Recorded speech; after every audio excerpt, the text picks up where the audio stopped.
Excuse me, வண்டி தள்ள கொஞ்சம் ஹெல்ப் பண்றீங்களா? நான் எங்க உங்களுக்கு ஹெல்ப் பண்ணணும்? எங்க பெட்ரோல் தீர்ந்து போச்சுங்க, கொஞ்சம் தள்ள ஹெல்ப் பண்ணுங்களேன். பெட்ரோல் பங்க் வரைக்குமா? இல்ல நீங்க வெறும் வண்டி எப்படி பிடிச்சு இப்படி தள்ளா போதும். இப்படி தள்ளா என்ன ஆகும்? முதல்ல தள்ளுங்க, நான் சொல்றேன்.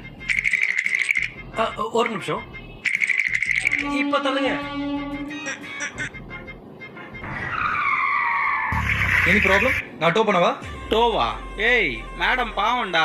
மேம் நீங்க வந்து வண்டியில இருங்க, நான் டோ வண்டிக்கு சொல்லிட்டு அவங்க வந்து வண்டி எடுத்துன்னு வந்துருவாங்க. என்ன மேடம் பெட்ரோல் வேணுமா? பெட்ரோல் தீர்ந்து போச்சா? இவர் பெரிய வள்ளல், வண்டி ஏறா. பங்காளி ஒரு பாட்டில் கொடுங்க. என் பெட்ரோல் கொடுத்து உங்களுக்கு ஹெல்ப் பண்ணியிருக்கேன், என்ன மறந்துடாதீங்க. தேங்க்யூ ப்ரோ, இது என்னோட வண்டி தான். பாத்தீங்களா, பசங்களுக்கு ஒண்ணா ஒருத்த வர மாட்டான், ஆனா அதே பொண்ணுங்களுக்கு ஒண்ணுன்னா ஊரே கிளம்பி வருது. பழகிடுச்சு எங்களுக்கு இதெல்லாம். என்ன டிராப் பண்ணிடுறீங்களா? உட்காருங்க, டிராப் பண்ணிடுறேன். ஐயோ